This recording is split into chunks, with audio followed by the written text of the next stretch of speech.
Bonjour à tous, bienvenue au Jardin du Dauphiné pour une nouvelle petite vidéo du jour consacrée aujourd'hui à la récolte des petites graines de tomates qui vont nous permettre d'assurer un nouveau semis pour l'année prochaine.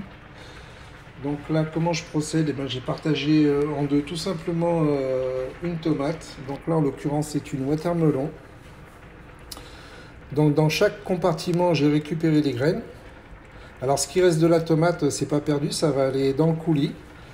Donc dans chaque compartiment, on récupère nos graines. Alors moi, comment je fais? Je récupère les graines, je les mets dans un ramequin. Et dans ce ramequin, elles vont y rester à peu près entre 4 à 5 jours jusqu'à ce qu'il y ait une petite pellicule blanche qui se forme. Donc à partir de ce moment-là, quand la pellicule blanche est formée, je vais les passer au tamis qui se trouve ici.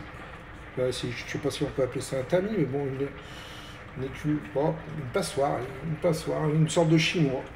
Je vais les mettre à l'intérieur et je vais les rincer sous l'eau, ici, de manière à décoller la petite enveloppe qui enrobe les graines. Donc je vais pouvoir séparer cette enveloppe de la graine en elle-même. Une fois l'opération terminée, j'en ai déjà préparé un petit peu d'avance. Une fois l'opération terminée, on va les poser sur des petites plaquettes de carton comme ceci. Et surtout, ce qui est super important, c'est de les identifier de manière à ce qu'on ne se plante pas. Donc là, c'est une cœur de bœuf orange. Là, c'est une cœur de bœuf bigarrée. Donc là, vous les étalez bien sur la petite plaquette en carton. Vous les séparez de manière à ce qu'elles ne se collent pas entre elles. Et là, par exemple, on peut voir que ça fait déjà 3 ou 4 jours qu'elles sont juste en dessous du frigo, sur cette petite plaquette, et là, elles sont pratiquement sèches.